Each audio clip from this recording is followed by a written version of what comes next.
ఒకానొకప్పుడు మల్లయ్య అనే వ్యాపారి ఉండేవాడు. అతని వద్ద ఒక గాడిద ఉండేది.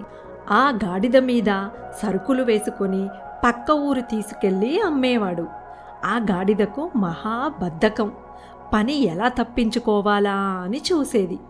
మల్లయ్య పక్క ఊరు వెళ్ళాలంటే మధ్యలో ఒక చెరువు ఉండేది. గాడిదతో పాటు రోజు చెరువు దాటి వెళ్ళేవాడు మల్లయ్య.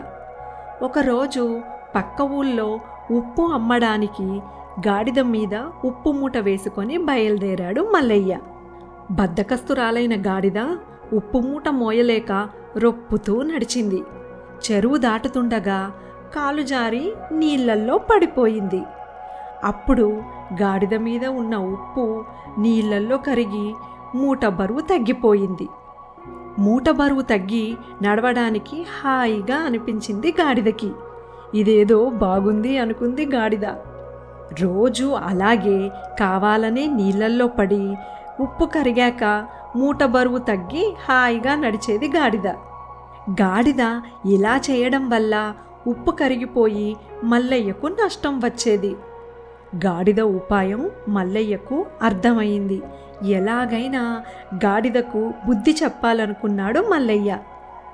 ఈసారి ఉప్పు మూటకు బదులు గాడిద మీద పత్తి మూట వేశాడు. ఎప్పటిలాగే చెరువు మధ్యకు వెళ్ళగానే గాడిద నీళ్లల్లో పడింది. పత్తి నీరంతా పీల్చుకొని ఇంకా రెట్టింపు బరువు అయ్యింది. తను వేసిన పథకం విఫలమయ్యి బరువు తగ్గకపోగా పెరిగినందుకు గాడిద నడవలేకపోయింది.